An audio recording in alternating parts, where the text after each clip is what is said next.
myriad ways in classrooms when teachers, in particular, when teachers do not have cultural competency. We try to cover a lot in 3 minutes. So, no child left behind. Y'all not gonna be whack, right? Like we're at the opera and we had a golf clap at the end. Don't do me like that. Do me like that, right? Gonna take care of me? Yeah!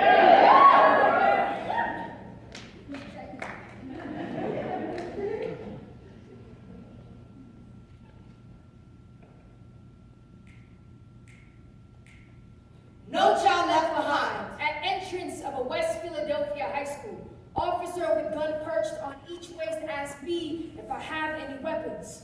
I hold up my book. He doesn't find that funny. Tells me to empty pockets, walk through metal detector, 8:03 a.m.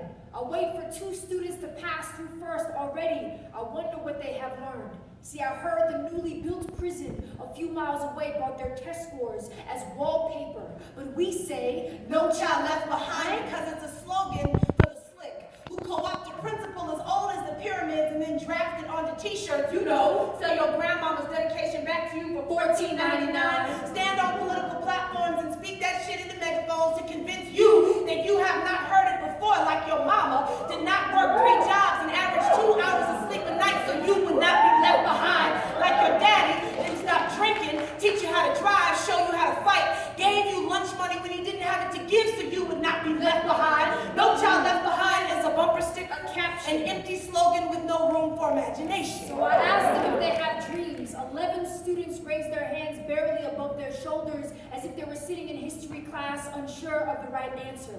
One student in the first row named Luciano was waiting for me to tell him what page to turn to. Another student in the 8th row is trying to decide if this is a trick question. There's no right answer, I say. But they are far too comfortable with the right to remain silent, so check it. I hunkered down in a dimly lit classroom and memorized some shit about Lincoln.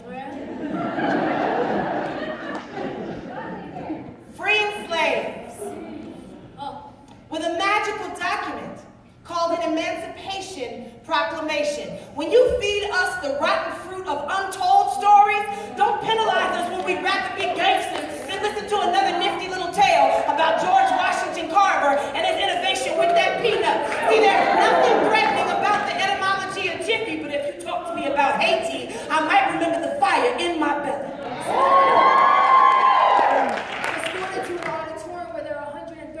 Latino students. We talk about hip-hop. They think poetry is what old white people do.